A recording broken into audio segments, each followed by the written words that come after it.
চায় শহীদের রক্তের অঙ্গীকার, আমাদের ছাত্র জনতার অঙ্গীকার, যারা চক্ষু হারিয়েছে, যারা পঙ্গু হয়েছে, তাদের প্রত্যাশা, আপনাদের সবার প্রত্যাশা, এদেশের মানুষের প্রত্যাশা, একটা শক্তিশালী গণতান্ত্রিক রাষ্ট্র বিনির্মাণ করতে হবে।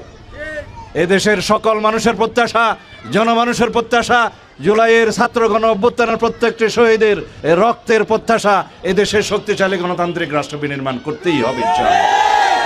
এদেশের এমন একটি গণতান্ত্রিক ব্যবস্থা চালু রাখতে হবে যে এই গণতান্ত্রিক ব্যবস্থার মধ্যে কোনোদিনই কোনো স্বৈরাচারের ফেসিবাদের উৎপত্তি না হয়, উৎপাত না হয়।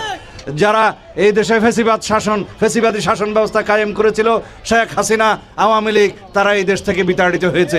এই দেশের জনগণ তাদেরকে পালিয়ে যেতে বাধ্য করেছে।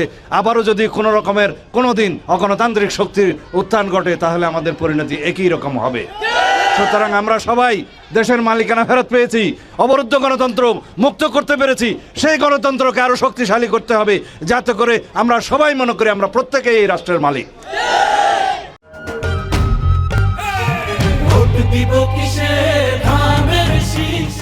সুতরাং আগামী 12ই ফেব্রুয়ারি আমাদের প্রত্যেকের স্বাধীনভাবে, মুক্তভাবে নিজেদের ভোটাধিকার প্রয়োগ করতে হবে, আমাদের গণতন্ত্রকে শক্তিশালী করতে হবে ইনশাআল্লাহ।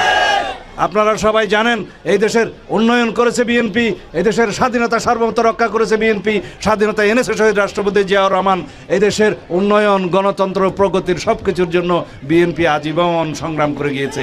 এখনো পর্যন্ত ঐক্যবদ্ধভাবে জনগণকে সাথে নিয়ে আগামীতে আমরা ইনশাআল্লাহ এমন একটি সমৃদ্ধশালী, সাম্যভিত্তিক, মানবিক মর্যাদা ভিত্তিক, সুবিচারের বাংলাদেশ প্রতিষ্ঠা করব। সেই প্রতিষ্ঠার জন্য আপনারা প্রত্যেকেই আগামী 12 তারিখে দানের শীষের পক্ষে সমর্থন দিবেন ইনশাআল্লাহ। এদেশের উন্নয়ন, অগ্রগতির, প্রগতির বিকল্প নাম বিএনপি, গণতন্ত্রের বিকল্প নাম বিএনপি।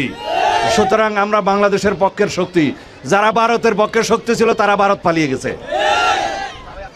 আর একটি শক্তি যারা বিদেশি শক্তির গোলামি করে, তারা বাংলাদেশে বিভিন্ন রকম বিভ্রান্তিমূলক রাজনীতি করছে। তাদেরকে কি আসতে দিতে পারবেন? আমরা বাংলাদেশের শক্তি, বাংলাদেশের মানুষের পক্ষের শক্তি।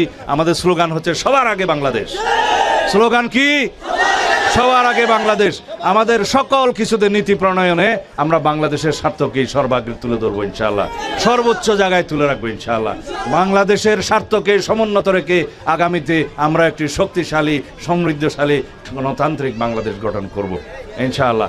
সেই জন্য আগামীতে 12 তারিখ ফেব্রুয়ারিতে সকাল থেকে সন্ধ্যা পর্যন্ত সবাই আপনারা ভোট কেন্দ্রে যেয়ে এইবার 17 বছর পরে আপনাদের কাঙ্ক্ষিত একটি গণতান্ত্রিক ভোট আপনারা প্রদান করবেন। যে ভোটের জন্য আমরা ভোটাধিকারের জন্য 16-17 বছর অবিরাম সংগ্রাম করেছি, রক্ত দিয়েছি, শহীদ হয়েছি, এই দেশ থেকে ফেসিবাদ মুক্ত করেছি ইনশাআল্লাহ।